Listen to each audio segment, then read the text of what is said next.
د افغانستان په تاریخ کې د فامیرکولا شرکت له افغانستان څخه فرانسې او ترکیې ته د خپلو تولیداتو صادرات پیل کړل.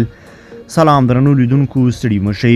د فامیرکولا شرکت مسؤلین وایي چې دوی له افغانستان څخه ترکیې او فرانسې ته د خپلو تولیداتو صادراتو لومړۍ جوپه دغه هیوادونو ته ولېږله.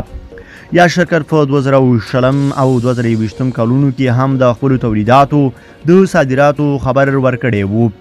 خو د طالبانو د واک ته له رسېدا وروسته دا لومړی ځل دی چې فامیرکولا خپل تولیدات اروپایي هیوادونو ته صادروي.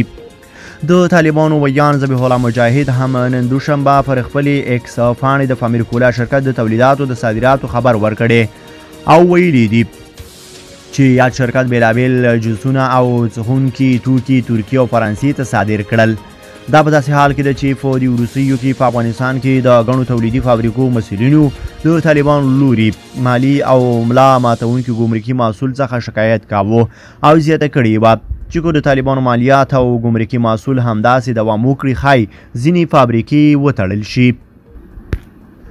بلخوا د اوسپنې پټلۍ اداري رئیس او ملپلاوي د ایران د ریل کنسریوسیوم له غړي طرح نو اندیشیان شرکت له رئیس رشیدیان او ملپلاوي سره لیدلي دي. په دې لیدنه کې د یاد شرکت له لوري د ایران، افغانستان، چین ترمنځ د ریل مسیر اړوند لومړنۍ چمتو شوې طرحه څېړل شوې ده.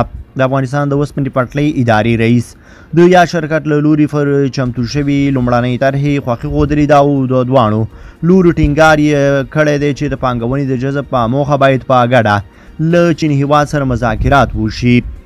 دا و زموږ چمتو شوی ویډیو. کو تاسو په دې اړه کوم نظر لرئ نو کمنټ کې را سره شریک کړئ او د لا ښکلي ویډیوګانو لپاره در سره زموږ یوټیوب چینل سبسکرایب کړئ.